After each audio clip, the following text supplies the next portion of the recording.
Hi, everyone. Welcome to Pharmacology 2. My name is Sarah Davis, and I will be your instructor for the next 10 weeks. Just a little bit of background for you before we get started. I am a pharmacy technician. I have been for probably over 30 years now. I have been certified for quite a few years, probably over 10 now. There was not certification when I first became a pharmacy technician. I went to pharmacy school to become a pharmacist and changed my major and actually became a teacher, teaching math and science for many, many years, as well as working as a pharmacy technician in retail settings. I have worked for a long-term care facility working in that setting. I've been teaching pharmacy techs for over 10 years. And then I have also worked as a pharmacy tech and product advisor in the pharmacy world for the last 7 or 8 years now. So a lot of variety of background with my pharmacy tech certification. But then I also, like I said, have math and science background. I've been a teacher for many, many years. Have a master's degree in education. So quite a bit of variety for you. So as we get started in this course, I just wanted to point out a few things in the course itself as we get going. The very first thing I want you to make sure that you notice is each week there's going to be announcements. So make sure you click on the announcements. And this first week, there's going to be several. So you're going to see information about the course in general. You're going to see my contact information and then one specifically for this week. And then every week there'll be a new one updating you as to what is going on in the course, what to expect coming up, and things like that. Also, if you click on the syllabus, you'll be able to see everything that's coming up, what we're covering in every particular week, and things like that, as well as what items are to be graded. Now, the other thing I wanted to point out, and I'm going to click back on home, is that you can see over here on the right a to-do list. These are all the different things that you're expected to do for the first week. So obviously you're going to read these different announcements. So there's 3 of them.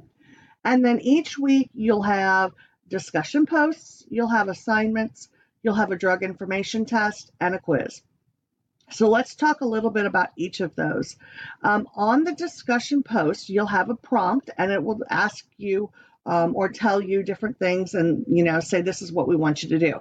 Obviously, you're not able to see it yet on my screen because I have it in student view. But they'll give you a topic and you have to write about it. Now, your initial post must be 200 words and you must post it by Wednesday night. These are easy 25 points, guys, so make sure that you are doing these every single week. Don't, let those go, because once the week is over, you can't go back and redo them. The week closes, that means the discussion board closes and it's done. You can't go back.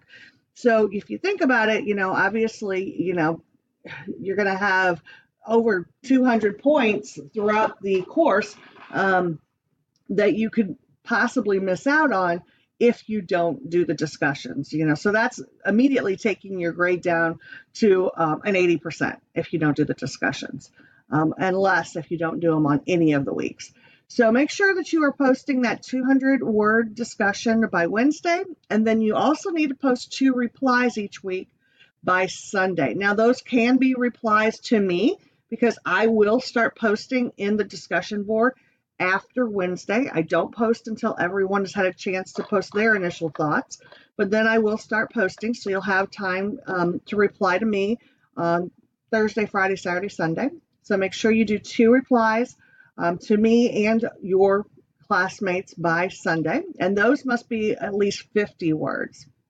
Then you'll have an assignment each week. Typically, those have to do with the material in the textbook, so questions at the end, etc. And if you do not have your textbook yet, that's not a problem. And I'm going to scroll down here just a bit to show you. In week 1, you have a link right here to your textbook chapter. So you don't need your book to get started. So just make sure that you are using that information there.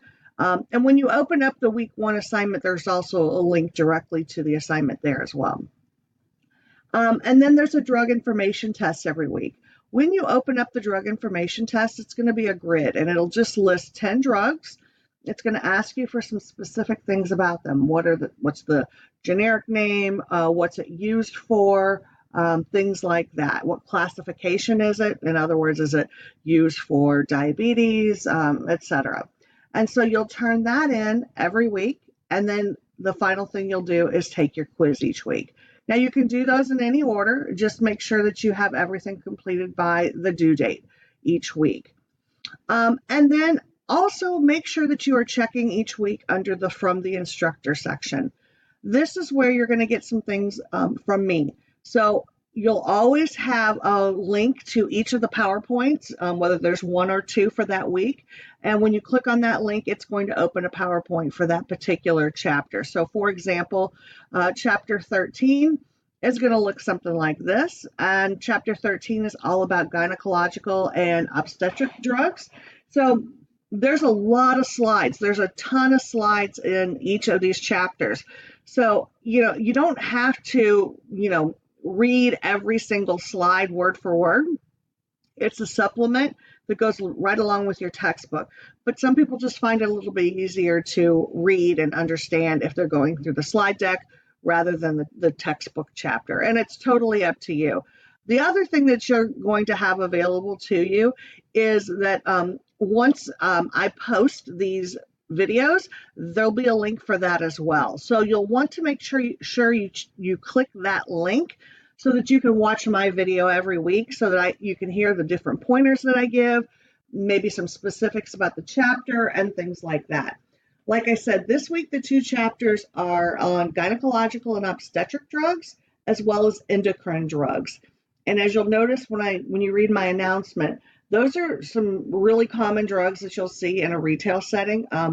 When we talk about gynecological drugs, a lot of times we're talking about things like birth control. So birth control is going to be something that you'll see a lot of in a retail setting. And then endocrine we're talking about diabetes for the most part. A lot of what you're going to be seeing in the retail setting is going to be diabetes drugs as it relates to the endocrine system. Now, that's not the only drugs in those two PowerPoints. There's going to be a lot of other things listed in there, but I just wanted to point out that is something that's pretty common in the retail setting.